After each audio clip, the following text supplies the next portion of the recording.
La pluie battante éclatait contre les vitres de son bureau. Une boîte rouge sang était marquée d'un symbole craint dans les rues de Gotham City. Le symbole du Chevalier Noir. Excitation et pression s'entremêlaient. La voix d'Alfred résonnait dans sa tête. Elle disait que c'est dans les moments de tension que l'on découvre ce dont on est vraiment capable. Il n'était certainement pas Bruce Wayne, mais cette aventure l'avait entraîné dans des ténèbres créatives où il a fallu enquêter, négocier et se dépasser. Pour Maillard, tout a commencé à Paris en 2019, lors d'un dîner avec Fred, le boss de Monolith Board Games, et quelques autres qui deviendront par la suite des amis. Dans cette réunion, Fred annonçait que la Warner leur confiait la mission que des milliers de créateurs rêveraient de réaliser. Adapter l'univers de Batman en jeu de rôle. Dans les années qui suivaient, il occupait ainsi le rôle de scénariste et de relecteur critique, aux côtés d'Olivier et de Nicolas. Ensemble, ils formaient un segment d'une unité bien plus étendue, dédiée à un colossal chantier qui les dépassait tous. Ce projet nécessitait des talents de divers horizons, avec des compétences particulières. Ces individus devaient être capables de plonger leurs yeux dans la noirceur de Gotham City, sans sombrer dans la folie. À l'époque, quand ils se réunissaient, ils évoquaient déjà la difficulté que c'était de valider le jeu de plateau Gotham City Chronicles. La complexité d'imaginer et de concevoir les figurines, les schémas, tout mené de front pour que ce soit canon dans l'univers de Batman. Et pourtant, ils y sont parvenus.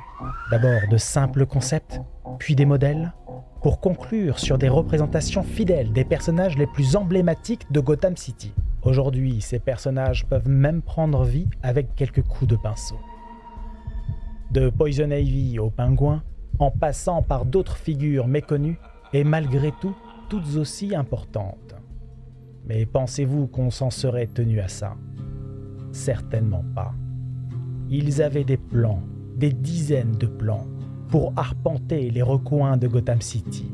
Entrepôts, labos, rues, caches secrètes, prisons, asiles, tout ce qui permettrait de saisir la mesure de cette immense ville qui ne dort jamais.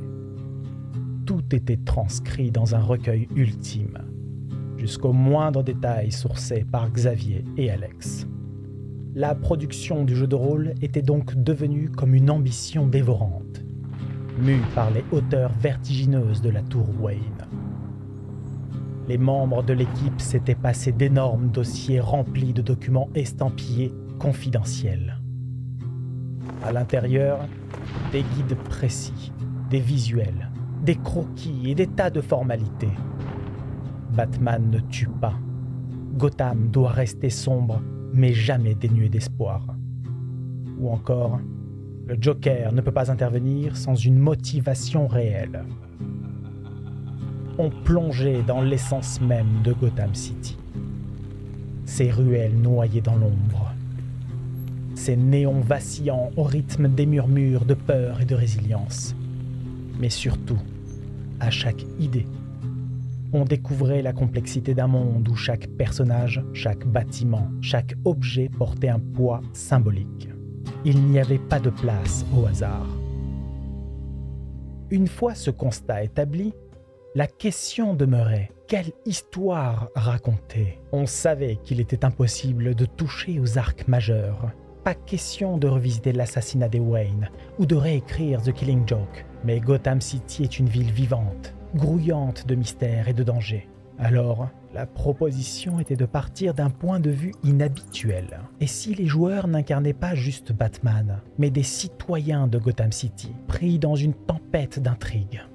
Les intentions de jeu se déployaient, ainsi que les scénarios et les campagnes. Le champ des possibles s'élargissait.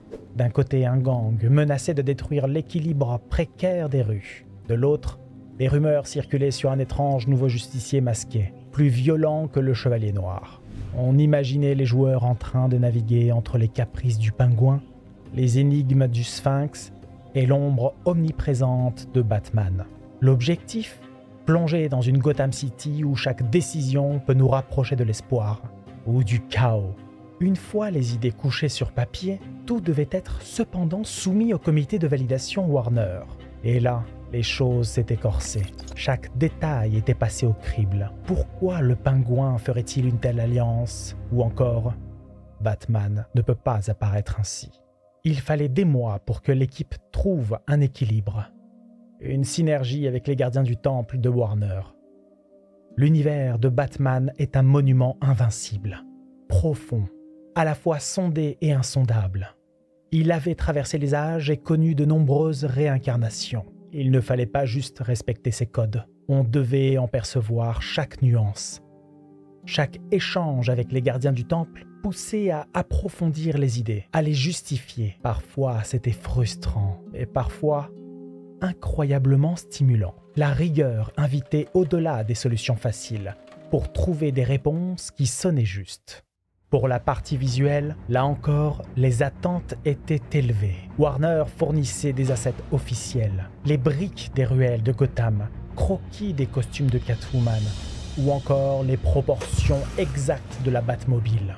Les artistes s'immergeaient totalement dans cet univers, s'en inspiraient. Chaque dessin, chaque couleur devait respirer Gotham. On se rappelle d'une conversation sur la lumière des lampadaires dans Crime Alley.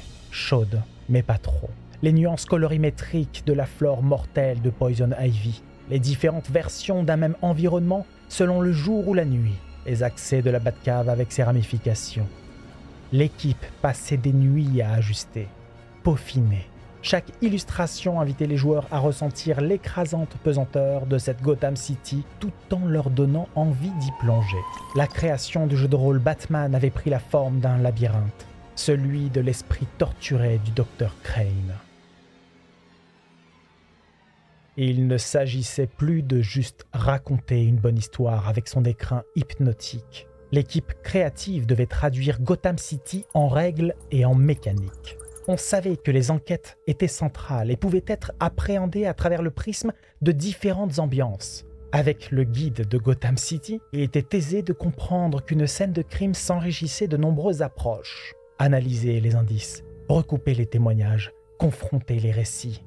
Chaque étape devait être ludique, mais aussi intense. On révélait les multiples visages de Gotham City, les choix difficiles qui se confrontaient à la machine organique complexe de ses entrailles. Le rôle de l'équipe était d'en dévoiler les rouages. Nicolas, François et Gilles insistaient dessus, de manière à proposer aux joueurs de choisir entre loyauté, survie et justice. Le système mis en place, testé, retesté, réajusté, finissait par permettre cette approche du jeu de rôle Batman. Il traduisait des enjeux propres à l'envergure des personnages, tantôt s'ils œuvraient dans l'ombre du Chevalier Noir ou à la lumière des crimes du Joker. Les auteurs imaginèrent alors des notions d'éthique liées à l'ordre, à l'anarchie, à la justice ou encore au crime. Les personnages pouvaient même choisir leur voie selon leur passif, avec des spécialités corporatistes, médicales, combattantes, mais des voies plus rares s'ouvraient pour les citoyens de Gotham City, disons, plus discrets. Il se murmurait des voix de guerriers, d'infiltrateurs, de caméléons, de ligue des assassins. Quel genre de joueurs allions-nous rencontrer? Des génies criminels, des protecteurs, des agents du chaos ou des visionnaires? Ces personnages allaient enfin à leur tour aborder les rues de Gotham City pour mêler leurs âmes à la sienne.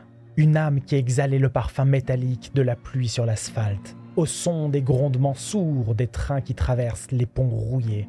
Car Gotham City n'était pas un décor, c'était elle-même un personnage, une entité où les rêves et les cauchemars s'affrontent, où l'espoir et la décadence attendent de déferler face à vos choix. Allez-vous plonger sur l'ombre ou la proie? Batman Gotham City Chronicles permettait ainsi d'enquêter dans les bas-fonds, grouillant de misère et de violence. Auteurs et artistes reprenaient leur souffle, le temps de réaliser que travailler sur Batman était comme devenir l'un de ses alliés. Ils avaient opéré dans l'ombre, sous une pression constante, avec le sentiment que chaque détail compte. Et quand ils observaient les joueurs vivre et ressentir le bouillonnement de Gotham City, ils savaient que l'effort en valait la peine. Et dans le fond, malgré les doutes et le défi que ce projet représentait, Maillard aimait imaginer que Bruce Wayne, quelque part dans la Batcave, aurait approuvé.